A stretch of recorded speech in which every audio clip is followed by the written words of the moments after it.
Are you clear? Please tell me. Huh?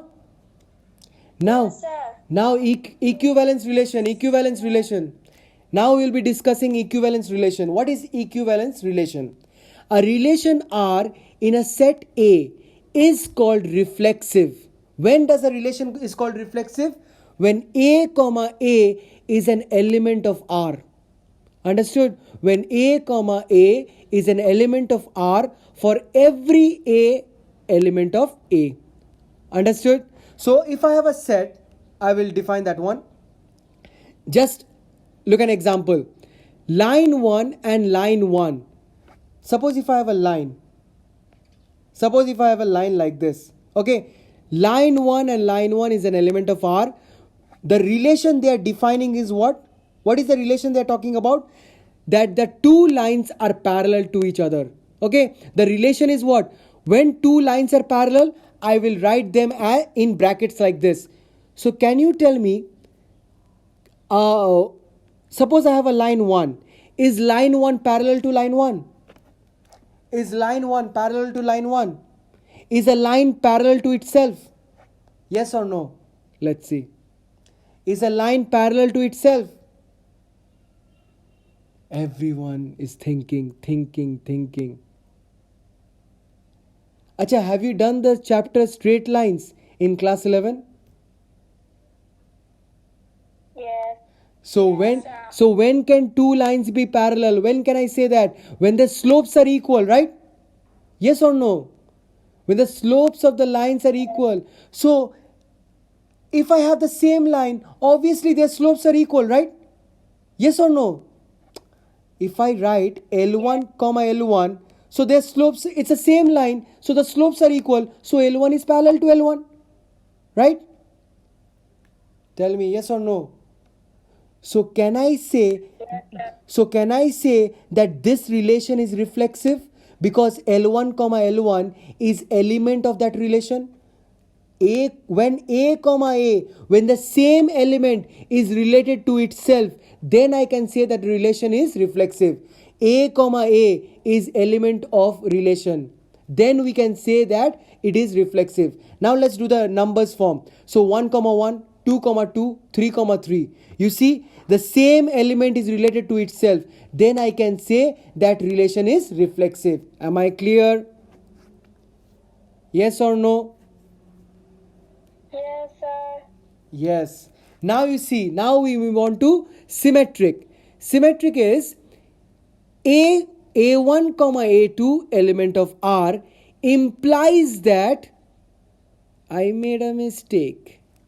There is a big mistake that I have made in here. So here it will be 2. My God, I cannot remove like that. So let's cut this one whole. Cut. This one will be A2 comma A1 element of R. Am I clear? Understood? So here it says what? If A1 comma A2 is related to, if is an element of R, implies that A2 comma A1 element of R, then that relation is symmetric. Am I clear? If again listen carefully, if A1 is related to A2 implies that A2 is related to A1, then we can say that relation is reflexive. Now what do you mean by that? If I say, now tell me, if I have two lines like this, and I am saying this one is line 1 and this one is line 2. If I say line 1 is parallel to line 2, does it not mean that line 2 is parallel to line 1? Yes or no? Yes or no? Yes, sir. If I say line 1 is parallel to line 2, then that implies also line 2 is parallel to line 1, right? So this relation is symmetric. Am I clear? Understood? So let's do a number example. So if 1 comma 2 is an element of R, then 2 comma 1 also has to have be an element of R. Then we can say that this relation is symmetric. Understood? Clear? So for symmetric, 1 comma 2 is an element of R, then 2 comma 1 has to be an element of R. Okay, now let's move on to the last one, that is transitive. Now what is transitive? If A1 comma A2 element of R, A2 comma A3 element of R implies that A1 comma A3 is an element of R. So look at here, A1 A2 element of R, A2 A3 element of R. Now you take the extreme points. So I'm taking A1 from here, A1, I'm taking A3 from here, A3. If these two are satisfied, and if I see this one, then I can say the relation to be transitive. Am I clear? Just look at here.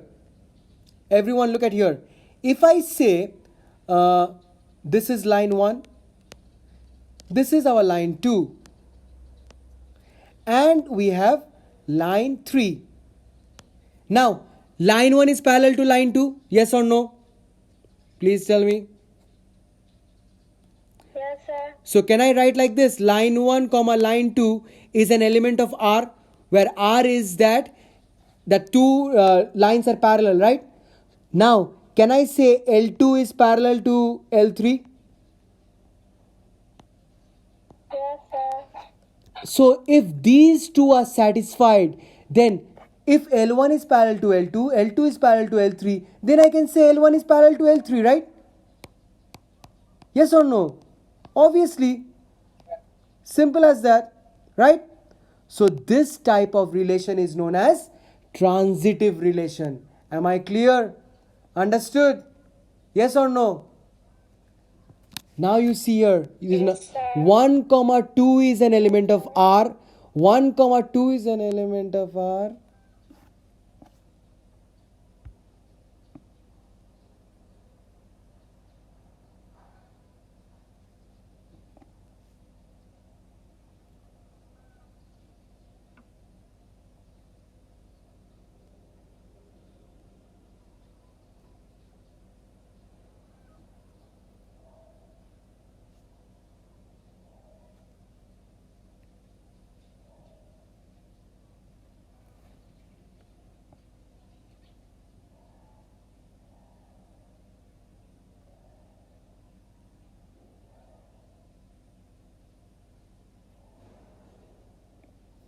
So what we see in here, 1 comma 2 is an element of R, 2 comma 3 is an element of R. So if these two are present, then I will check that whether 1 comma 3 is an element of R or not, and I see 1 comma 3 is there, right? Yes or no? We see 1 comma 3 is there. So if this is there, then I can say that this relation is transitive. Am I clear? Understood? Okay. Yes, sir. Now let us proceed. If a relation is said to be equivalence relation, if R is reflexive, symmetric and transitive. If R is reflexive, symmetric and transitive, all the three conditions are satisfied, then I can say that relation to be equivalence relation. You look at here, 1 comma 1 is there, 2 comma 2 is there, 3 comma 3 is there, so it is reflexive, right? Now you see 1 comma 2 is there, 2 comma 1 is there. Whose condition is this one? 1 comma 2 symmetric, right? Now you see here 2 comma 3 is there, right? Achha, this one is, where is that? Look, 1 comma 2 is there, right? You see here this one, 1 comma 2 is here, 2 comma 3 is there, and 1 comma 3 is there, so it is transitive. Am I clear? Understood? Okay. Yes, sir. So that's what equivalence relation is. So let's do some problems now.